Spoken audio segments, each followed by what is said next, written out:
বলেছেন, হাদিসটা খুব ভালো করে শোনেন।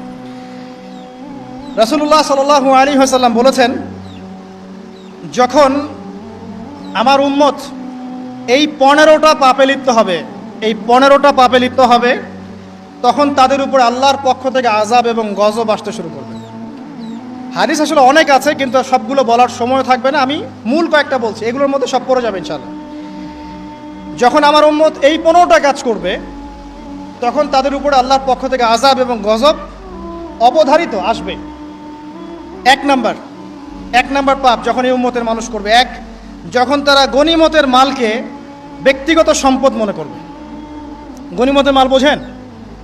রাষ্ট্রীয় সম্পদ, পাবলিক প্রপার্টি, এটাকে যখন মানুষ ব্যক্তিগত সম্পদ মনে করে ব্যবহার করা শুরু করবে, এটা কি মিল পাওয়া যায়? আচ্ছা। 2 নাম্বার, যখন কারো কাছে আমানত রাখা হবে, আমানত, এবং সে এটাকে ব্যক্তিগত সম্পদ মনে করবে। বুঝতে পারছেন? আমানত রেখেছে, এটা খেয়ানত না করাটাই কর্তব্য, কিন্তু এটাকে যখন ব্যক্তিগত সম্পদের মতো মানুষ ইউজ করবে, শেষ করে ফেলবে, নষ্ট করে ফেলবে, তখন আল্লাহর আযাব আসবে। 3, যখন মানুষ যাকাত আদায় করাটাকে জরিমানা মনে করবে, যাকাত দিতে চাইবে না, যাকাতটাকে জরিমানা মনে করবে। কি সমস্যা, কি বার্ডেন, যাকাত আবার দেওয়া লাগে কেন? আমরা তো ট্যাক্স দেই। যাকাতকে মানুষ জরিমানা মনে করবে। একটু চিন্তা করে দেখবেন যে বাংলাদেশে কত % মুসলিম নামাজ পড়ে আর কত % মুসলিম যাকাত দেয়।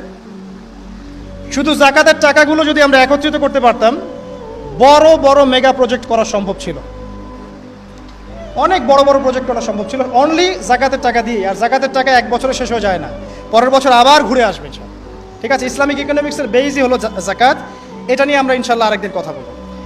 4 নাম্বার, যখন স্বামী, সমাজের স্বামী যারা আছে, এরা স্ত্রীদের আঁচল ধরে থাকবে। বুঝতে পারছেন? স্বামী স্ত্রীর আঁচল ধরে থাকবে, মানে স্ত্রীর অনুগত, স্ত্রী যা বলবে তাই। আচ্ছা, গায়রত নাই, মানে স্বামী পুরুষত্বের গায়রত নাই। 5 নাম্বার, যখন সন্তান মায়ের অবাধ্য হয়ে স্ত্রীর খেদমত করা শুরু করবে, যখন সন্তান মাকে দেখবে না, স্ত্রীকে দেখবে। পাচ্ছেন মিল সমাজে? আচ্ছা। 6 নাম্বার, যখন বাবার পরিবর্তে, পিতা, বাবার পরিবর্তে মানুষ বন্ধুদেরকে সম্মান করা শুরু করবে। বাবাকে সম্মান করবে না, ফ্রেন্ড সার্কেলকে সম্মান করবে। সুবহানাল্লাহ। এরপরে আসেন 7, যখন, আমার কথা রাগ করেন না, এটা হাদিসে আছে, যখন সমাজের নিকৃষ্ট মানুষদেরকে নেতৃত্ব দেওয়া হবে। এটা হাদিসে আছে, সমাজের নিকৃষ্ট মানুষকে যখন নেতৃত্বের আসনে বসাবে মানুষ, তখন সমাজে আল্লাহর গজব আসবে। হাদিস তিরমিজি 2211 নম্বর।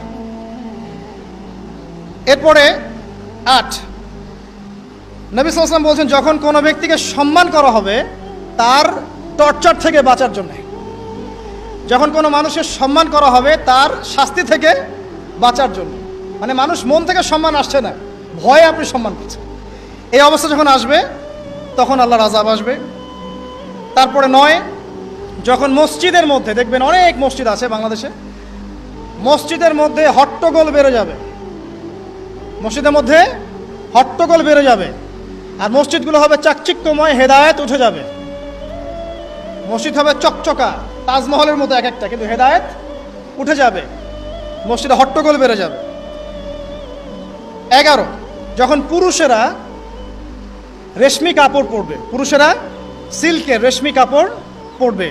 পুরুষের জন্য স্বর্ণ আর রেশমি কাপড় পরা হারাম, তো এখন পুরুষের অনেকে স্বর্ণ পরে, রেশমি কাপড়ও পরে, এটা মহিলাদের জন্য জায়েজ। এরপরে 12, যখন প্রকাশ্যে মদ্যপান করা হবে, আর মদ্যপানের মধ্যে ভাই সিগারেটও পড়ে, আপনার গাঁজা, ইয়াবা সবই পড়ে। যারা প্রশাসনে আছে, আমাদের এখানে অনেক ভাই প্রশাসনে আছে, তারা জানে যে মাদকদ্রব্য নিয়ন্ত্রণ করতে তাদেরকে কত হ্যাসেল পোহাতে হয়। আর এমন এমন কেস আসে যে মানুষ আপনি কল্পনা করতে পারবেন না। যে আমি একবার বলেছিলাম যে এমন একটা যুগে আমরা বাস করছি যে এমন পাপ মানুষ করছে এখন, যা না কোনো চোখ দেখেছে, না কোনো কান শুনেছে, না কোনো মন কল্পনা করেছে, এমন পাপ করছে মানুষ।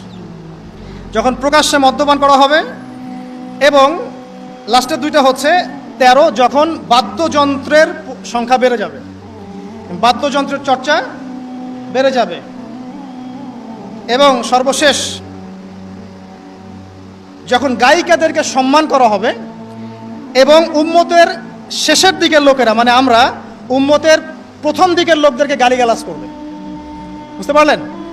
যখন মাদকদ্রব্য প্রকাশ্যে পান করা হবে, যখন আপনার রেশমি কাপড় পুরুষেরা পরবে, যখন বাদ্যযন্ত্র তৈরি করা হবে, চর্চা করা হবে এবং গায়িকাদেরকে সম্মান করা হবে, এবং যখন এই উম্মতের শেষের মানুষেরা উম্মতের প্রথম দিকের মানুষদেরকে গালিগালাজ করবে। সাহাবীরা কি জানতো? আয়েশা রাদিয়াল্লাহু আনহা চরিত্র অমুক ছিল, এই ছিল, সেই ছিল, ইত্যাদি। নাউযুবিল্লাহ। এই কথাগুলো এখন আসে না? এই হাদিসে যে 15টা পয়েন্ট আছে, আমি বেশি হাদিস আনি নাই, আমি নিজে পড়েছি সবগুলোই, কিন্তু আনিনি বেশি হাদিস, এতগুলো বলার সময় নাই। এই একটা হাদিস কি যথেষ্ট না? হাদিসের রাবি আলী রাদিয়াল্লাহু আনহু তিনি বলছেন, যখন এই আমলগুলো সমাজে বেশি বেশি চালু হয়ে যাবে, তখন কি হবে? নবী সাল্লাল্লাহু আলাইহি ওয়াসাল্লাম বলছেন যে তখন জমিনের মধ্যে আল্লাহর পক্ষ থেকে গজব আসবে। কি কি? 1 নাম্বার, প্রবল ঘূর্ণিঝড়, জলোচ্ছ্বাস। 2, আগুনও বর্ষণ হতে পারে, হাদিসে আসছে। 3, ভূমিকম্প হবে বেশি বেশি। 4, মানুষের আকৃতি পরিবর্তন হয়ে যাবে, মানুষের আকৃতি পরিবর্তন হয়ে যাবে। এই হাদিসটা আমি আপনাদের জন্য এনেছিলাম। এরপরে আসেন, আরেকটা হাদিস আছে, এইটাতে যাওয়ার আগে আমি কোরআনের একটা আয়াতে যাচ্ছি। সূরা রুমের 41 নম্বর আয়াত। আল্লাহ পাক এই আয়াতে বলছেন আযাব নাজিল হওয়ার একটা কারণ, যাহারাল ফাসাদু ফিল বাররি ওয়াল বাহরি বিমা কাসাবাত আইদিন নাস, এটা একটা কারণ। জলে এবং স্থলে যত বিপর্যয় ছড়িয়ে পড়েছে, এগুলো মানুষের হাতের কামাই।